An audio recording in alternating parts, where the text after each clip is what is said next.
Estamos quase terminando o nosso encontro, mas ainda temos um tempinho para aprender um pouco mais, né? O padre Luiz Guanella sentia a mão de Deus que o conduzia e o impulsionava a praticar ações arriscadas para socorrer os pobres. A providência do Pai o sustentava nas escolhas que fazia e lhe dava tranquilidade também nos obstáculos que encontrava no trabalho complexo e delicado de fundar e administrar abrigos para os necessitados. As histórias das fundações guanelianas estão repletas de vicissitudes, que às vezes adquirem um aspecto quase milagroso, ou seja, a ação da divina providência. Amparados nas asas da providência, agora teremos nossa última parte da reflexão com o Padre Antônio.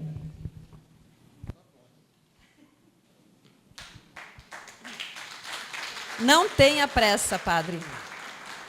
Muito bem. O problema é de vocês, sabe por quê? Porque a palestra era para ser às 9, já perderam 15 minutos. Não é? Não, tá bom, gente, vamos lá. Então, nós vamos voltar ali o nosso... Quem está comandando ali a questão do pendrive, para trazer de volta ali o texto, não é? Enquanto chega o texto, eu quero dizer o seguinte. São coisas muito importantes. Primeiro, um grupo de cooperador guaneliano, ou um grupo de guaneliano cooperador, ele nunca pode ser um grupo fechado.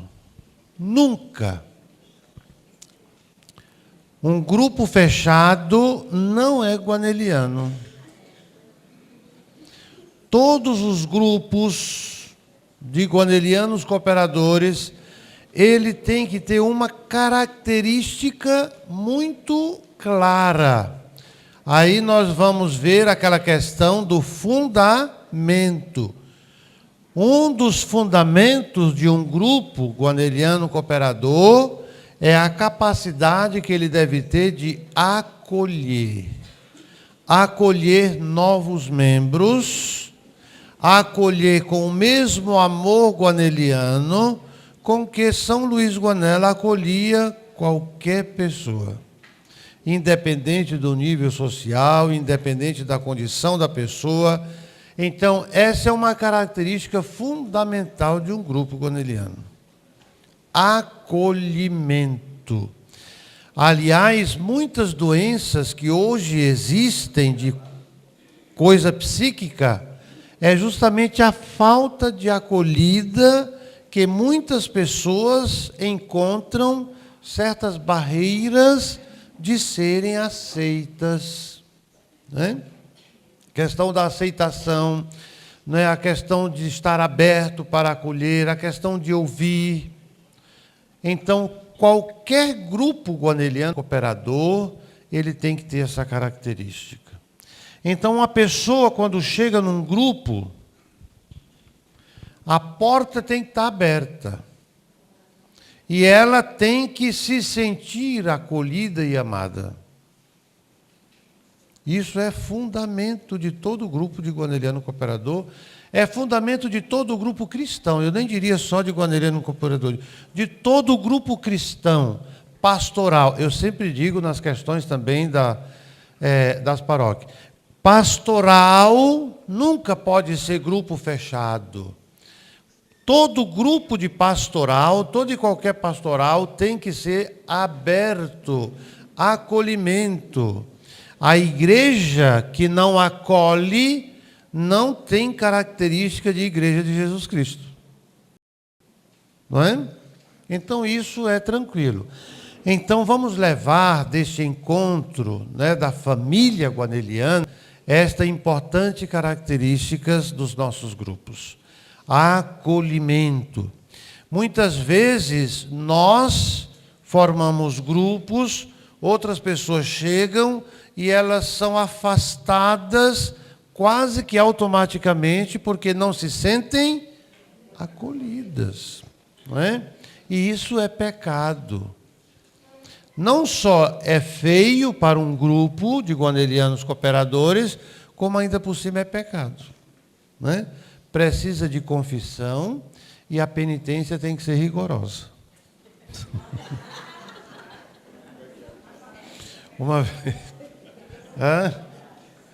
Uma vez uma pessoa chegou para mim para se confessar, né?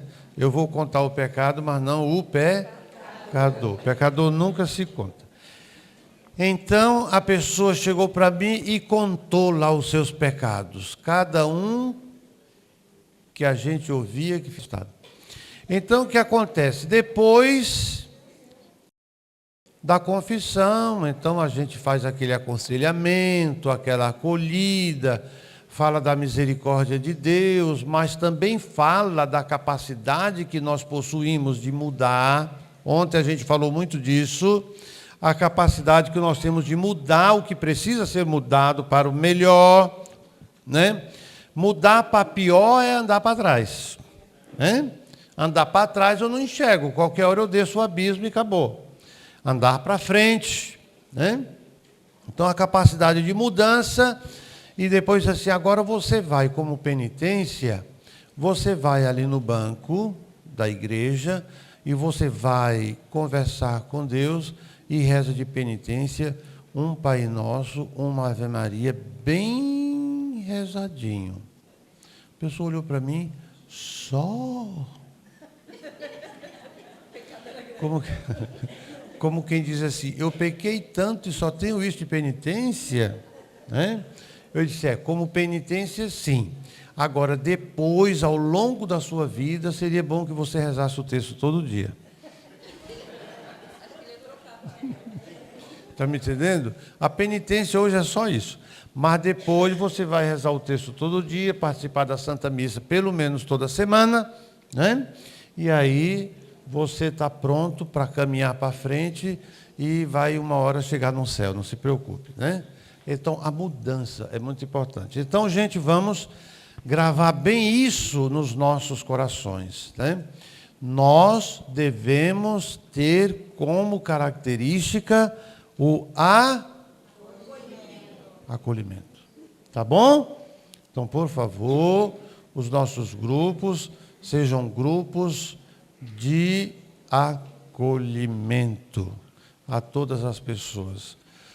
Às vezes a providência de Deus nos manda uma pessoa que está precisando tanto de nós.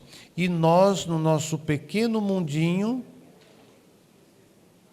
dizemos àquela pessoa, você não é bem-vinda. Você não é bem-vinda. Porque nós temos um grupo que é só nós. Até Deus para entrar ali dentro é difícil. Está me entendendo? Então, esse tipo de coisa não adianta. Então, grupo desse tipo, que até o Espírito Santo precisa estar querendo achar uma brecha para entrar e fazer parte, não consegue, às vezes, porque nós nos fechamos. Não pode isso acontecer nunca. Nunca isso pode acontecer. Então, se a gente disser, olha, nós nos abandonamos à providência de Deus, tem alguma coisa aí que não funciona. Então, nós nos abandonamos ao nosso pequeno mundo. Isso não pode ser. Tá bom? Isso não pode ser de jeito nenhum. Então, fica um recado muito importante para todos nós que precisamos disso. Então, ontem nós fechamos aqui, né? Então, vamos ver o que tem para frente, né? Isso aí também eu acho que nós já vimos, né?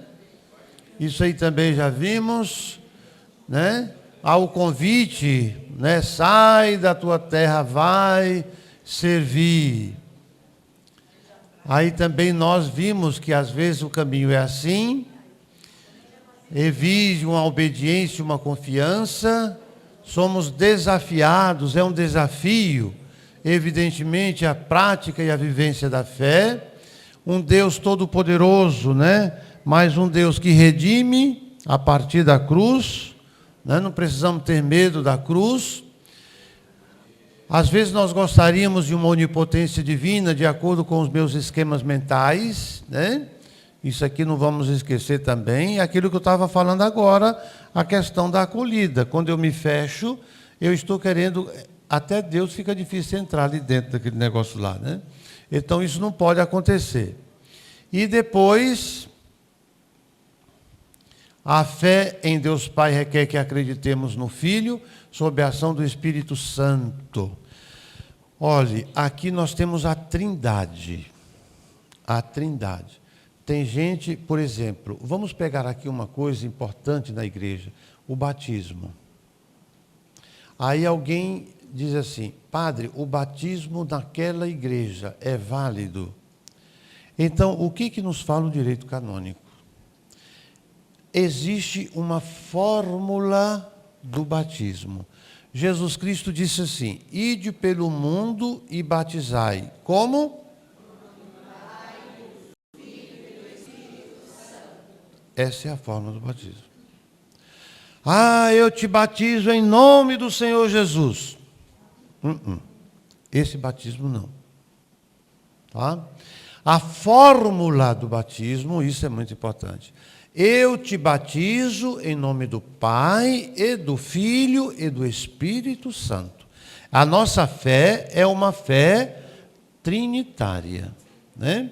A fé em Deus Pai requer a mesma fé no Filho e no Espírito Santo. É a Trindade. Hoje em dia a gente não faz muito mais o sinal da cruz como eu aprendi quando criança. Não sei se vocês aprenderam o sinal da cruz, como é que é? Pelo sinal da Santa Cruz, livrai-nos Deus, nosso Senhor, dos nossos inimigos. Em nome do Pai, e do Filho, e do Espírito Santo. Amém. Esse é o sinal da cruz que nós aprendemos quando criança, né?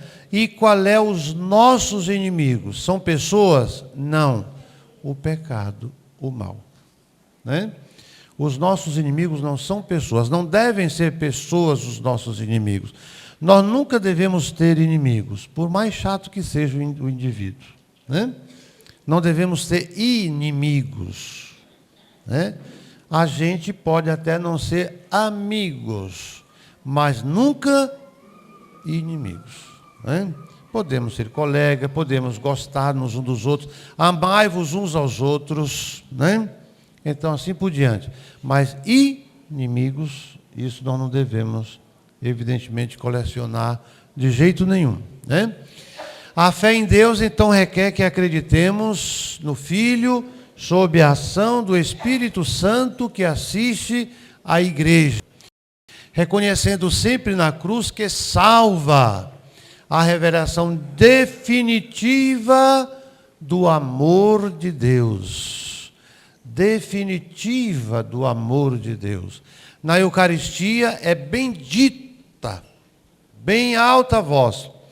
O missal romano, ele diz, a prece de consagração, ela deve ser dita de alto e bom som, para que todos ouçam. Ouçam. Né?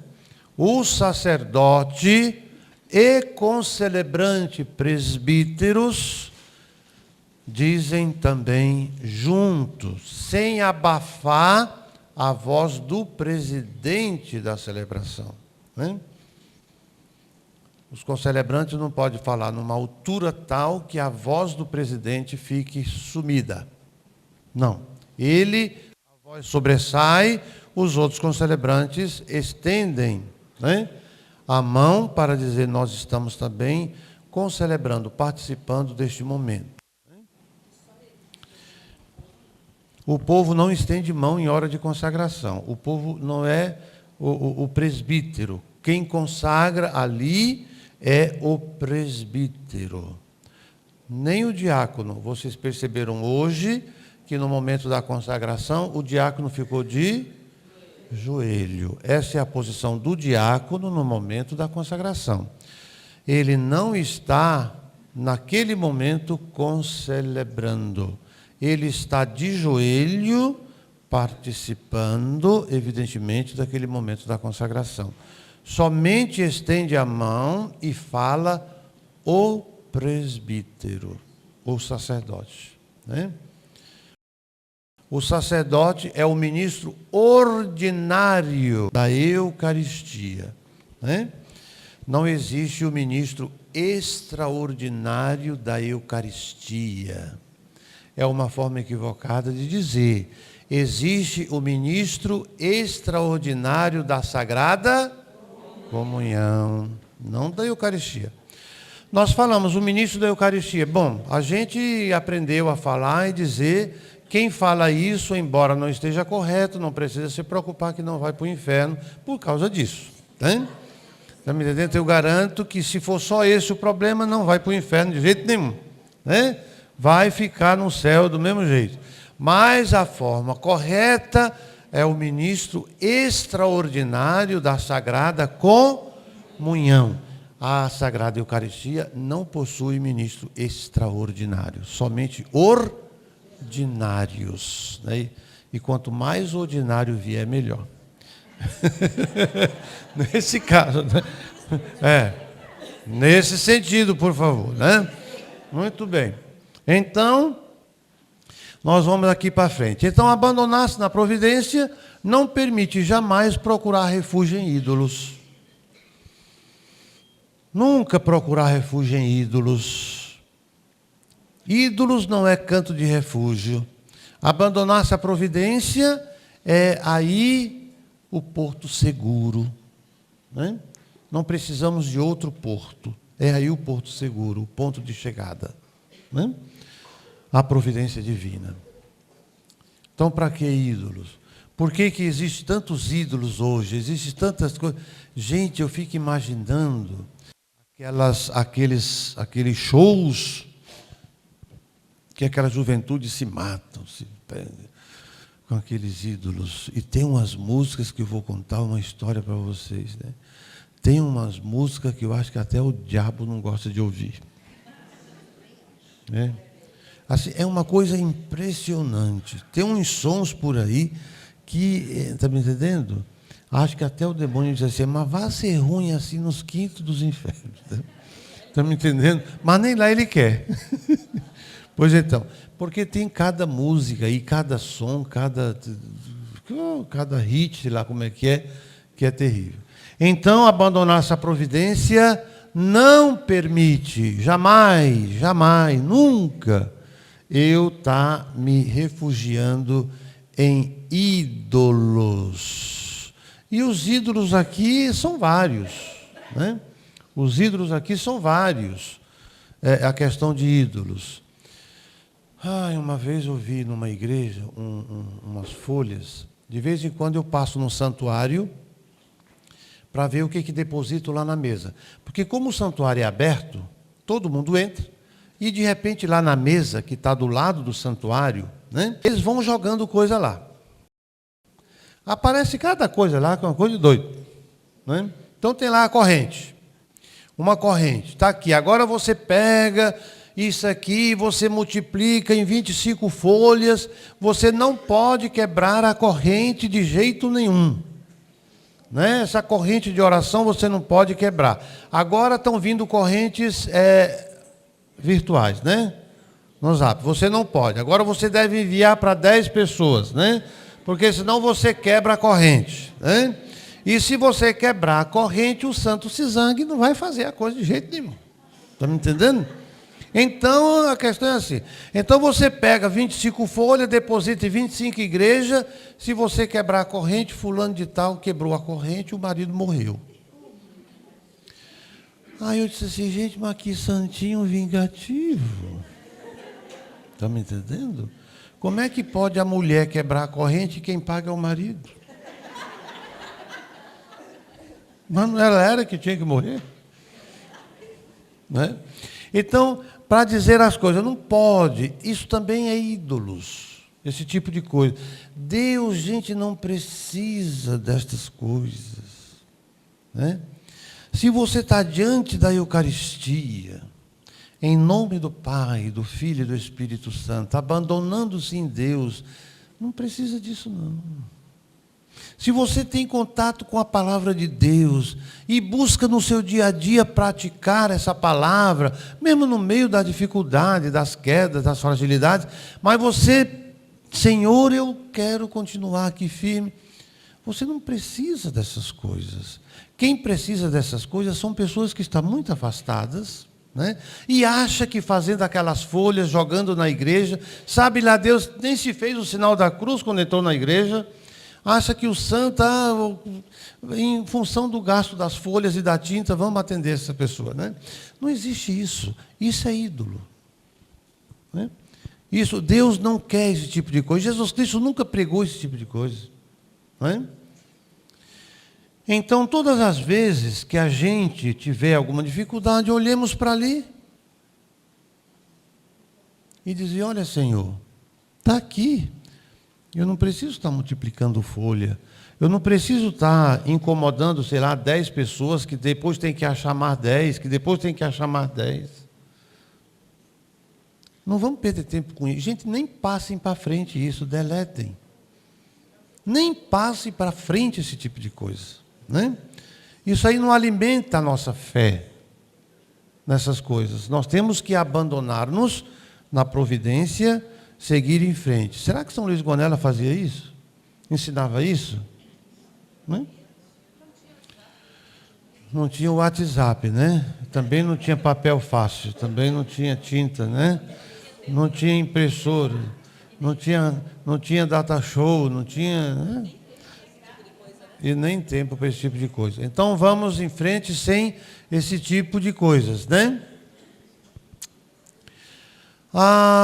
Ali, o que eu acabei de falar mais ou menos é isso aí. Está me entendendo? Eu tento encontrar respostas para algumas coisas numa presumível onipotência mágica e nas suas promessas ilusórias. Né? É mais ou menos isso que a gente está dizendo. Quando eu me abandono à providência de Deus, então, é a providência que me conduz. É Deus que me conduz. E Deus não precisa desses artifícios, dessas coisas. Né? Uma vez uma senhora disse assim, padre, eu não gosto, eu sou católica, mas eu não gosto de santo. Não gosto de santo, esse negócio de santo, não gosto não. Aí eu disse assim, pois eu começo a me preocupar com a senhora. Eu fico preocupado com a senhora. Por que o senhor fica preocupado comigo? Porque, minha santa, deixa eu lhe dizer uma coisa, no céu só tem santo. Como é que se a senhora não gosta de santo vai para o céu? Como é que a senhora vai se dar bem lá no céu? A senhora vai chegar no céu e dizer, não gosto de nenhum de vocês, inclusive Deus. Né? Então, minha santa, tira da cabeça fantasias tolas que são difundidas em nome de fé e em nome de religiões. Tira da cabeça essas bobagens. Escuta a tua igreja. Abre os teus ouvidos e o teu coração para escutar a tua igreja. A tua igreja não manda tu adorar santo. A tua igreja pede que tu olhe o exemplo do santo. E como ele, como ela, Procura adaptar a tua vida também na busca da santidade. E para com essas bobagens de religiões e denominações religiosas que fica pregando tolices por aí. Olha para o santo que a igreja te apresenta. Procura saber a vida que este santo levou, a fé que este santo viveu, o amor que esse santo dispensou para com seus irmãos e irmãs. E vê a beleza que a tua igreja prega.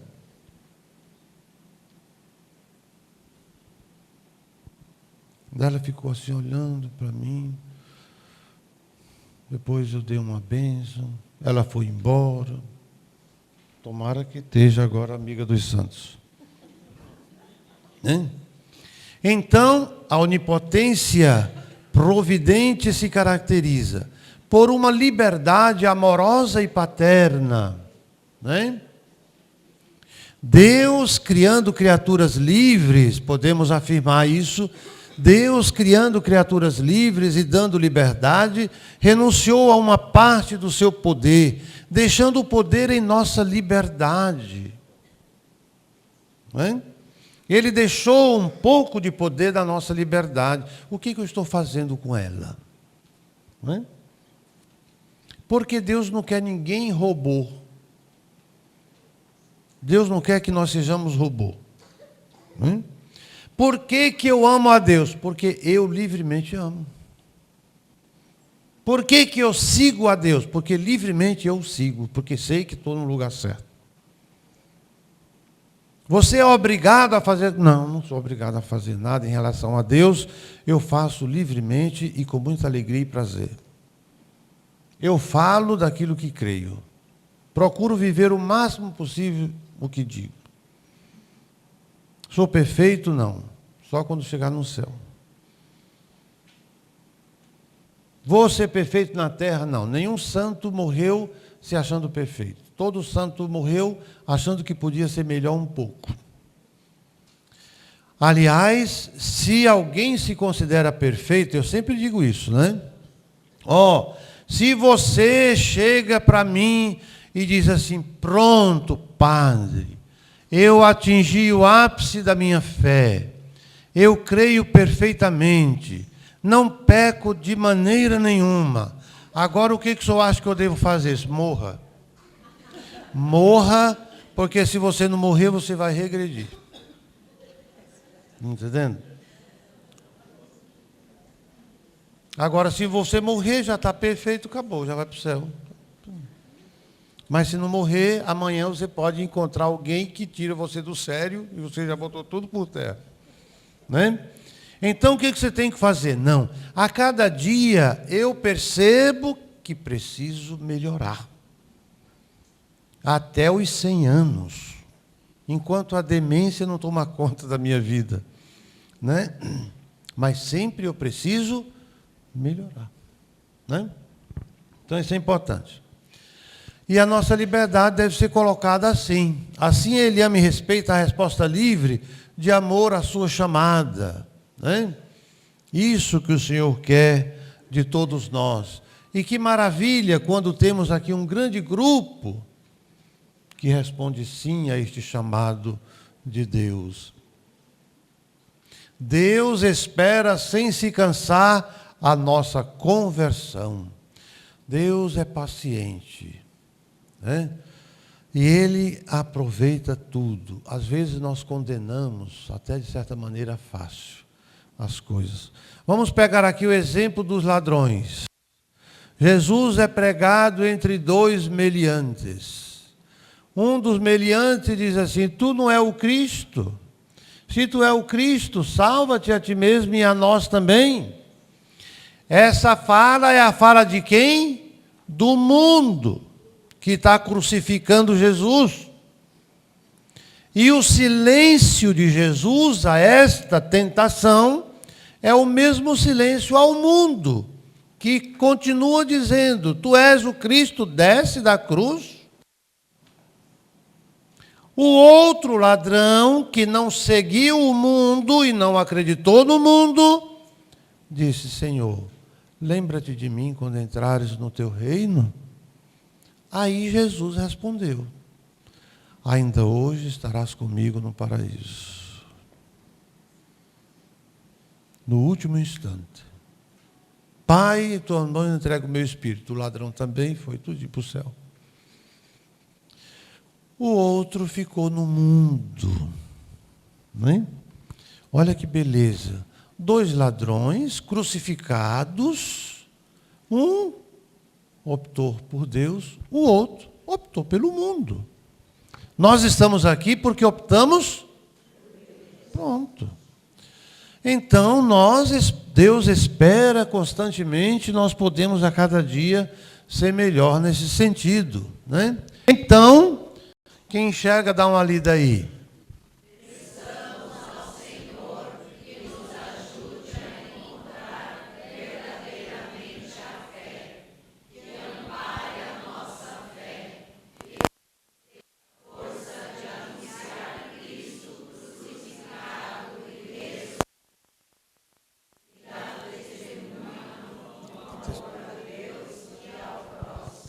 E dar um testemunho, tá bom? E dar o testemunho, né? Aí o computador errou, né?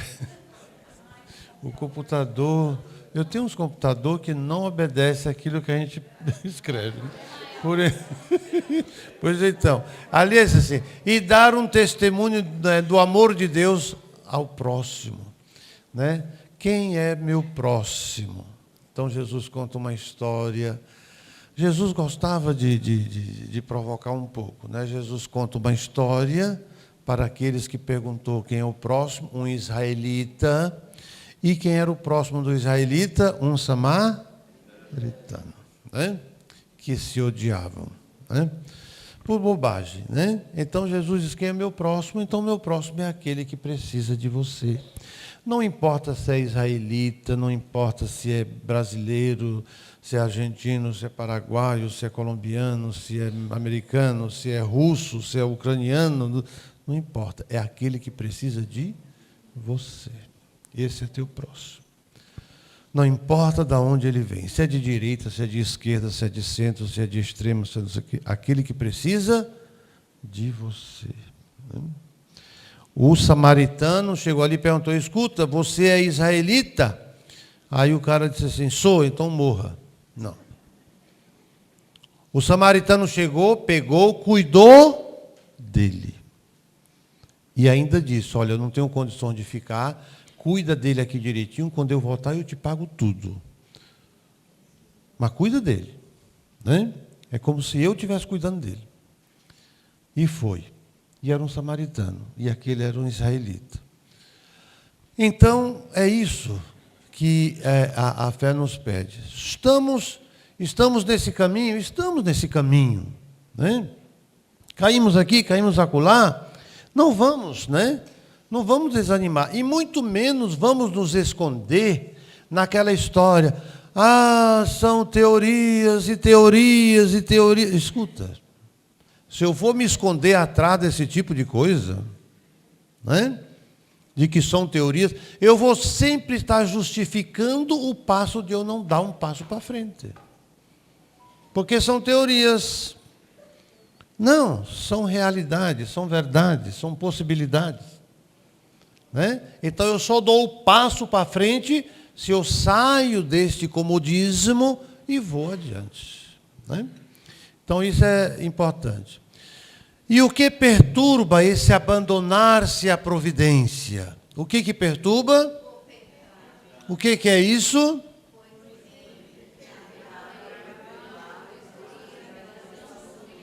Pronto, o pecado é isso.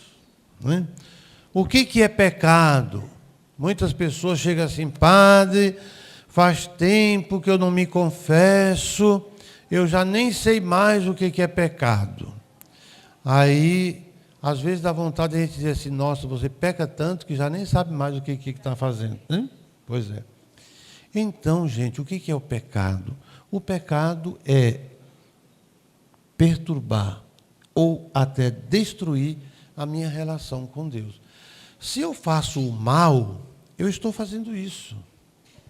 Né? O mal é isso. O que nós dissemos ontem? É importante que a gente saiba que o mais importante na vida é que eu seja bom. Então, se eu pratico o mal, me acostumo na prática do mal, eu estou me aproximando de Deus ou estou me afastando de Deus? Hein? Se eu acendo a luz e vou andando para trás, chega um momento que eu estou na escuridão. A luz ficou longe e eu me afastei e corro o risco de me perder no escuro, né? Mesmo tendo capaz de acender uma luz. Então, essa é sua essência. Aniquilar a relação com Deus, a relação fundamental, o fundamento, colocar-se no lugar de Deus, né? Então, o que está querendo dizer a isso, né? É o homem apoderar-se, a pessoa apoderar-se, né? Achar que não precisa de Deus, né? Qual é o filósofo da morte de Deus? Nietzsche. Como é que ele morreu? Morreu louco, né? Assim a cruz de Cristo torna-se a nova árvore da vida, né?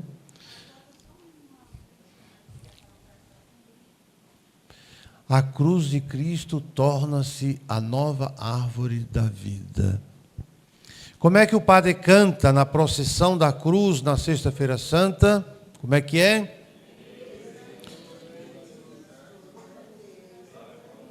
Peraí. Eis o lenho da cruz, do qual pendeu a salvação do mundo. O que o povo responde?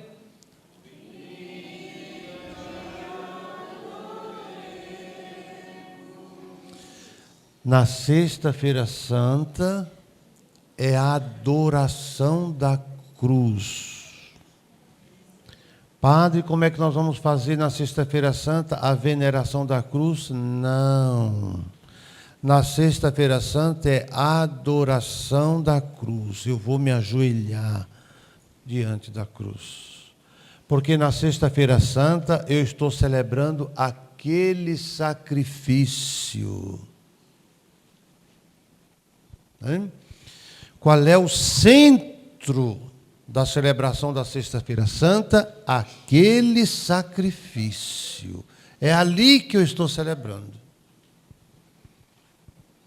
Uma vez um comentarista disse na hora da consagração: agora a parte mais importante da nossa celebração é a comunhão. Disse,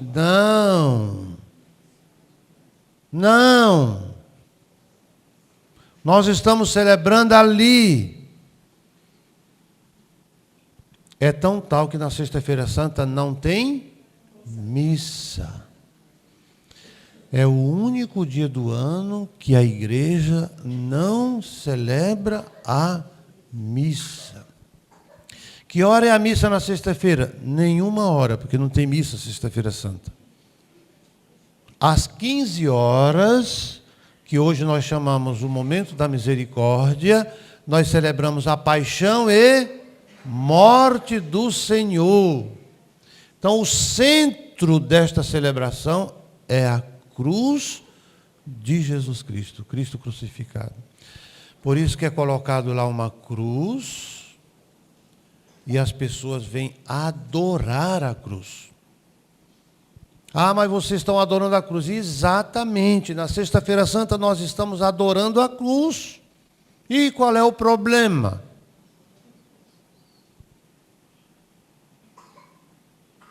Porque nós acreditamos neste sacrifício aqui.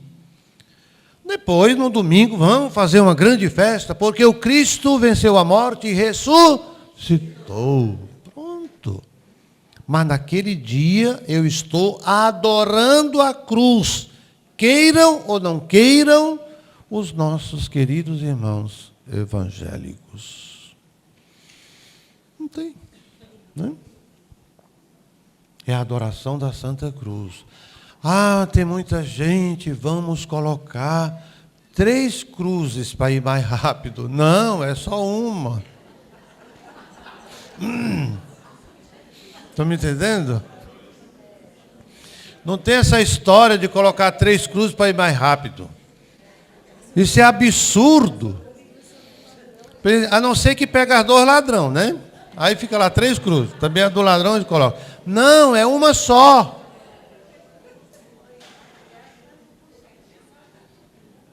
Estão me entendendo? Então, é isso que tem que ter. Para que essa pressa toda? Não é? Não precisa tanta pressa. Vamos cantando. Aquele momento em que o povo está adorando a Santa Cruz.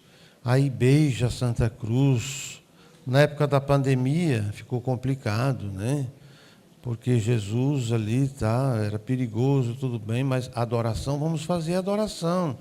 Eu fazia assim, nós vamos nos ajoelhar diante de Jesus e vamos adorá-lo. Acabou, não precisa beijar nem tocar, né? Para não ter problema na pandemia. Mas vamos então adorá-lo neste sentido, tá bom? Vamos em frente agora, né? Então a cruz torna-se a nova árvore da vida. Ali é vida. Não é morte, né? Porque o Cristo venceu a morte. O realismo da nossa fé não se deve limitar à esfera dos sentimentos e das emoções, né? A fé, ela deve ser exercida de uma maneira em que não brota de emoções, mas brota de uma realidade da minha vida.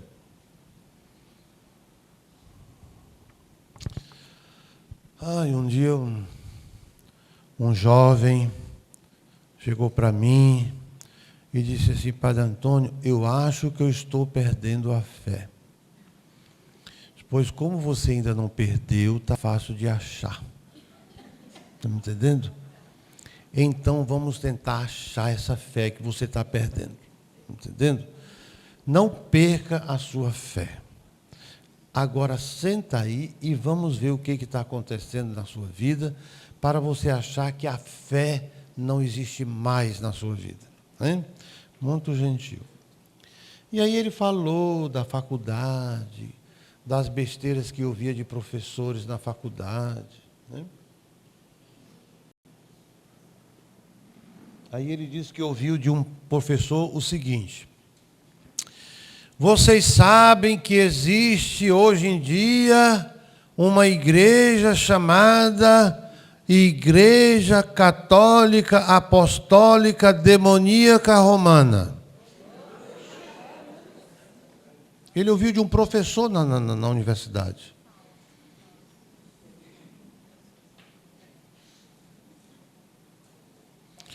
Eu disse: mas meu querido, por que você não perguntou a esse professor se ele conhece a Igreja Católica? Você conhece a Igreja Católica? Porque se você não conhece a Igreja Católica, você não tem autoridade moral para falar dela. Você só teria autoridade moral para falar da Igreja Católica se você fosse católico e conhecesse bem a Igreja Católica. Até porque se você fosse católico e conhecesse bem a Igreja Católica, você não diria isso. Você não falaria isso. Por que você não disse isso? Você ficou com medo? Então, por causa daquele professor que mal sabe a matéria que ele recebe para poder lecionar, fala uma estupidez dessa, você acha que deve agora abandonar a sua fé por causa daquele professor? Então, Jesus Cristo que você acredita, Deus que você acredita, você acha que por causa daquele professorzinho ali, você já deve abandonar a sua fé, o seu Deus? Você acha que vale a pena trocar a sua fé e seu Deus por aquele professor?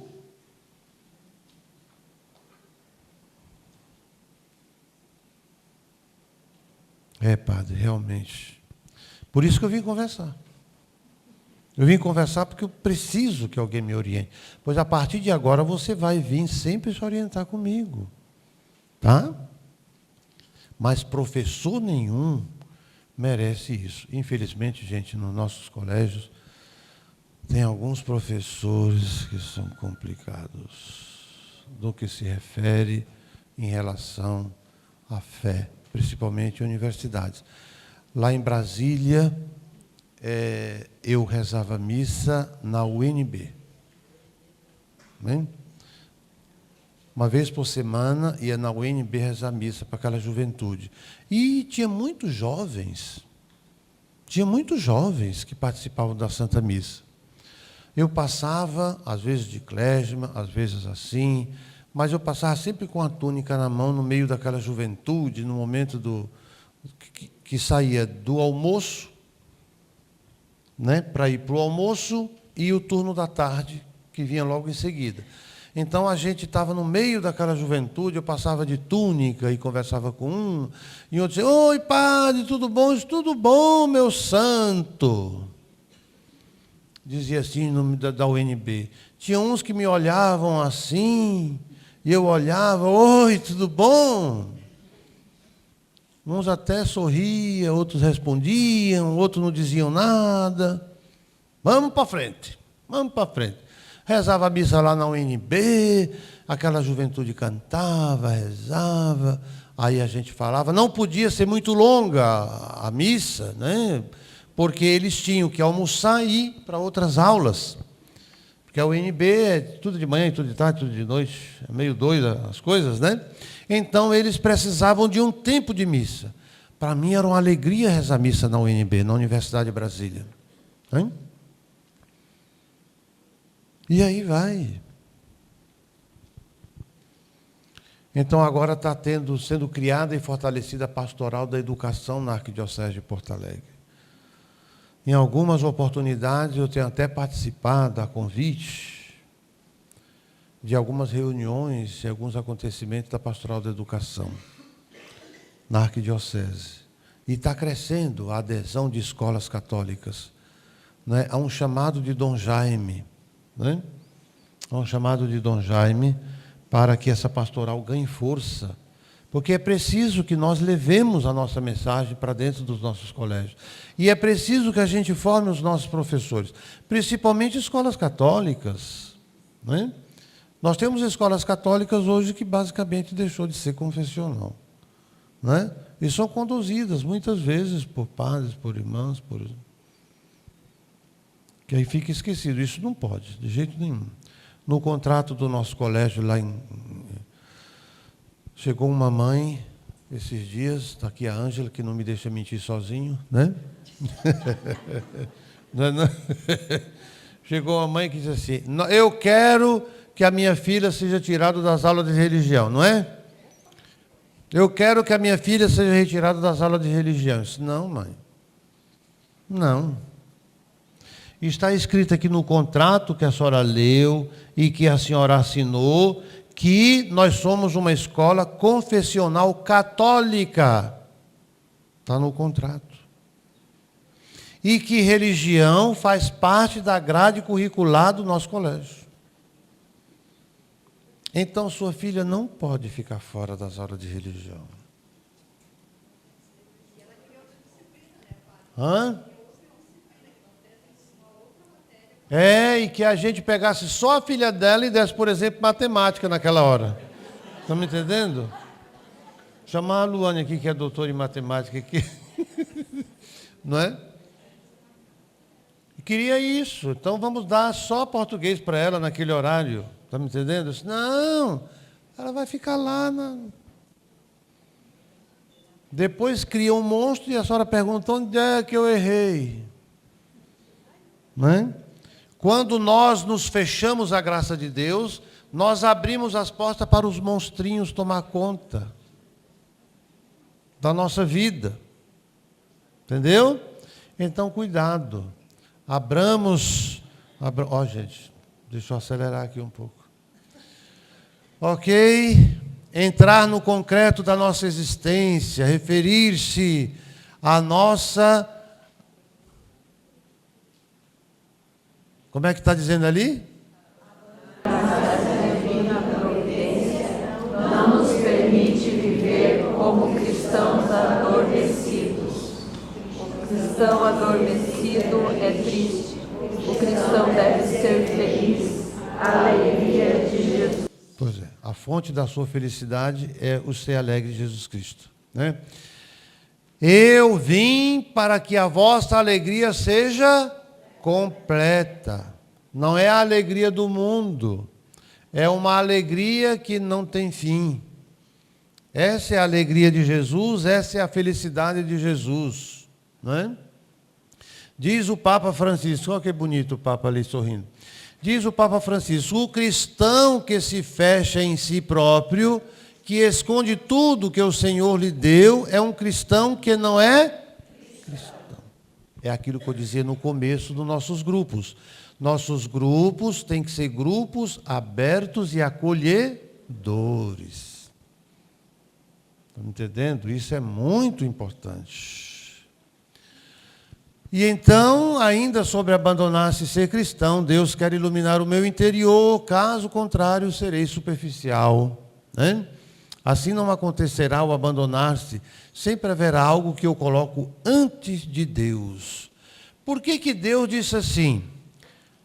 Amai em primeiro lugar, buscai em primeiro lugar o reino de Deus. Gente, eu vou viver sempre em função do que está em primeiro lugar. Se o meu primeiro lugar na vida é esta caneta, eu vou viver em função desta caneta. Então eu vou estar toda hora, onde é que está a minha caneta? Ah, se não tiver minha caneta, não existo, né? Porque eu coloquei isso em primeiro lugar. Quando Deus diz assim, buscai primeiro o reino, então você busca o reino, não é que as outras coisas não sejam importantes, mas a busca do reino faz com que você viva de maneira mais equilibrada as outras coisas secundárias. A sua função é Deus. As outras coisas você vive, porque você vive em Deus. Então você vai ter alegria, fraternidade, e até nas horas difíceis, com pessoas difíceis, você vai saber caminhar, né? Que acontece muito. Então, diz também o Papa, não se é cristão em tempo parcial, apenas em determinados momentos, em certas circunstâncias, em algumas escolhas. Cristão é integral, 24 horas por dia, não é? Até dormindo, né? É cristão. Eu me lembro uma cena que eu nunca esqueci. O Padre Lino, quando chegou em Brasília, nos idos 1978, né? Algumas pessoas que estão aqui não eram nascidas ainda, eu já era nascido. E o Padre Lino, nós tínhamos uma capela, não tinha aquela beleza que hoje nós temos em Brasília, né? Era uma capelinha só e um barracãozinho velho lá, que a gente morava. Eu morei com o Padre Lino uns 6 meses na sacristia daquela capela, né? 6 meses lá. Morava eu, o Padre Lino e a Lécia, a cachorra dele. Está me entendendo? Então a gente morava ali 6 meses, né? Muitas vezes comendo sardinha no domingo, esquentada com farofa, né? Então, uma vez uma senhora chegou, cruzou as pernas, acendeu um cigarro. Dentro da capela. Dentro da capela.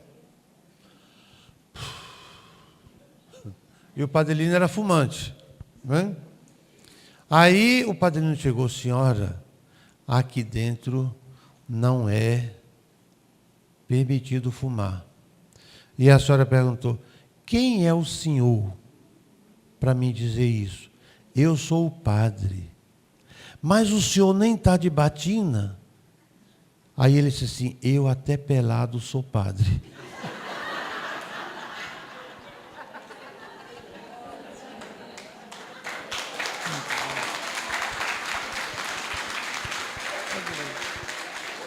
Então, o cristão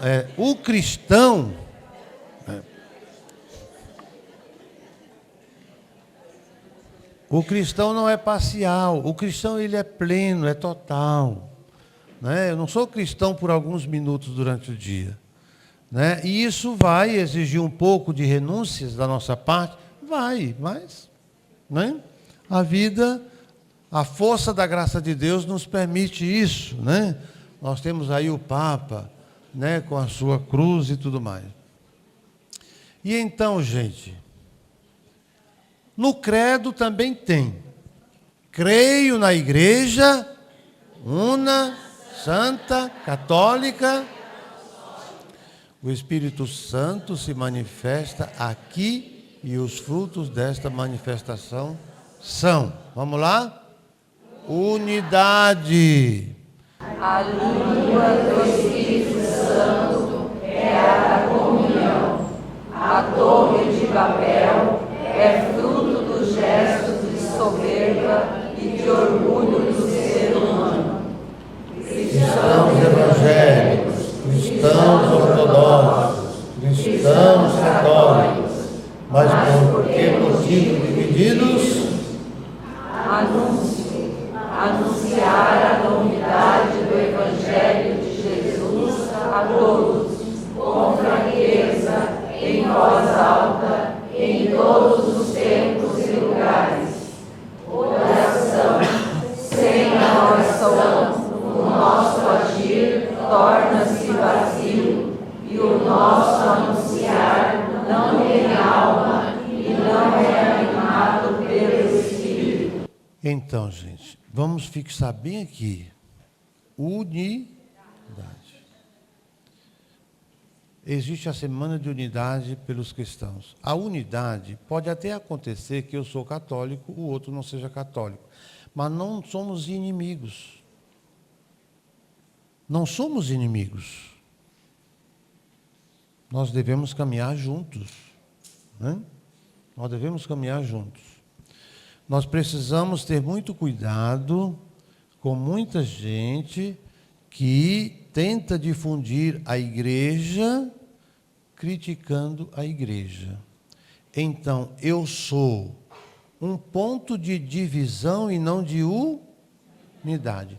Quando eu sou um ponto de divisão e não de unidade, eu não estou dando um testemunho cristão. Eu estou dividindo, eu estou semeando a divisão. Aí eu pego um erro daquele padre, eu pego um erro daquele bispo, eu pego um erro daquele lá, daquele cristão, e propago a todos os cantos do mundo o erro.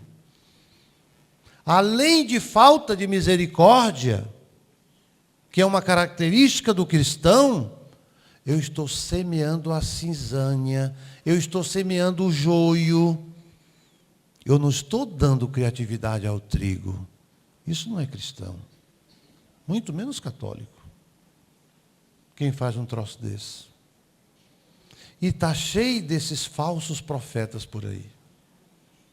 Infelizmente está cheio desses falsos profetas por aí.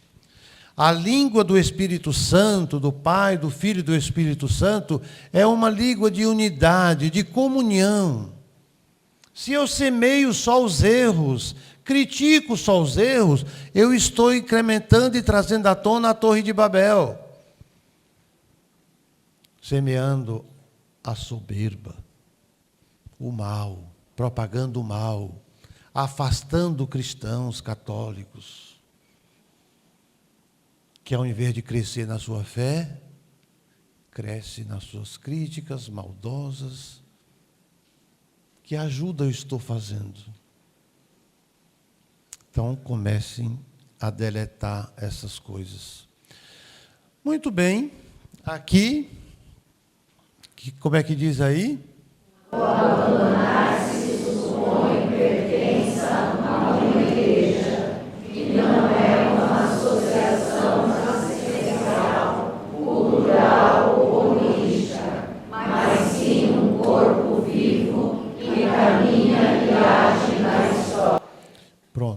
esquecer a unidade. Nós vivemos a realidade, mas na unidade. Nós podemos ter opiniões diferentes, porque já pensou se todos nós pensamos a mesma coisa? O que enriquece é justamente as diferenças que nos enriquece, tá? Então nós podemos aí na unidade ter o diálogo. Isso é muito significativo. E olha, tem muitas coisas bonitas, mas eu tenho mania de falar demais, né? E não dá tempo, evidentemente, ver tudo. Nos últimos momentos da vida, esse autor aqui francês, Léon Bloy, ele disse assim, nos últimos momentos da sua vida, ele dizia, só existe uma tristeza na vida, a de não ser santo. Né? Esse escritor ali. Não estava morrendo, e aí ele disse assim, só existe uma tristeza na vida, a de não ser santo. Então, com essa frase aí, com esse pensamento, a gente conclui, né? Eu disse assim, gente, será que eu vou conseguir palestra aqui, acolá, vou conseguir falar para aquele povo santo de Deus e querido de Deus, né? Mas graças a Deus deu, e tem coisa pela frente ainda que dava mais outra assembleia. Está me entendendo? Mas eu agradeço, espero ter ajudado, espero ter correspondido um pouco com a expectativa, né? Levem essas mensagens que a providência de Deus nos permitiu partilhar e que nós possamos sempre crescer cada vez mais como família guaneliana, né? Caminhando na caridade, no amor fraterno, né? E nos ajudando nas dificuldades da vida. O Senhor esteja convosco. E por intercessão da Mãe da Divina Providência, por intercessão do nosso santo fundador, São Luís Guanella, pela intercessão da nossa beata Clara Bossata e dos nossos irmãos e irmãs santos que já estão no céu, desça sobre vós as bênçãos de Deus Todo-Poderoso, Pai, Filho e Espírito Santo. Amém. Obrigado.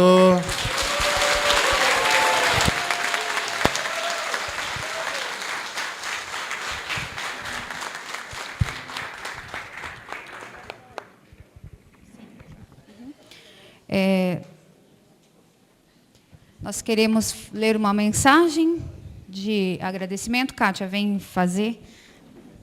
Uhum. Agora o senhor vai chorar.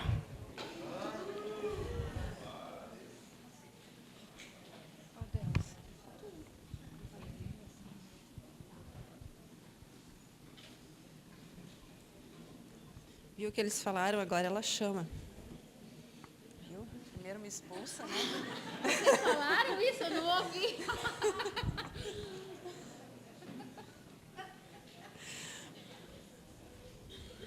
A gente veio uniformizada, né? Vocês viram todos os dias. Combinandinho para ficar bonito para vocês. Minha irmã gêmea mais nova. Bem mais nova. Padre Antônio. Como é bom ouvi-lo. O senhor nem cansou a gente, viu? Poderíamos emendar nosso encontro a semana toda e continuaríamos ansiosos por ouvir suas sábias palavras. Quanto aprendemos, quantas palavras que tocaram o nosso coração. Saímos daqui transformados e tocados pelo amor de Deus, que tudo nos dá e de nós nada tira. Mas quanto mais doamos de nós, mais somos preenchidos por Ele. A mais bela missão do cristão é levar o irmão à conversão e ao céu. E nos sentimos impelidos a buscar o céu através do que ouvimos.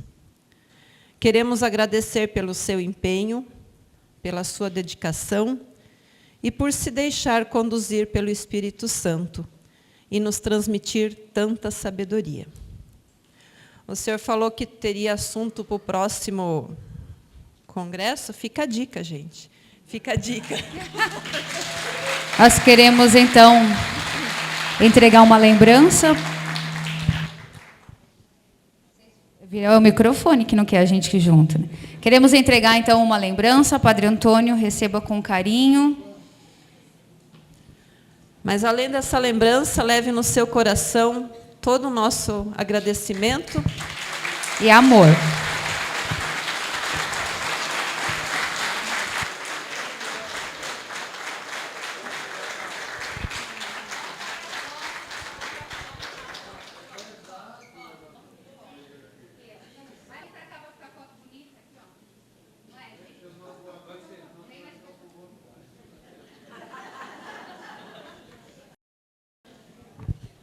Enquanto o padre tira uma foto bem bonita, vamos rezar por ele uma Ave Maria, pedindo que Nossa Senhora sempre o tenha debaixo de seu manto.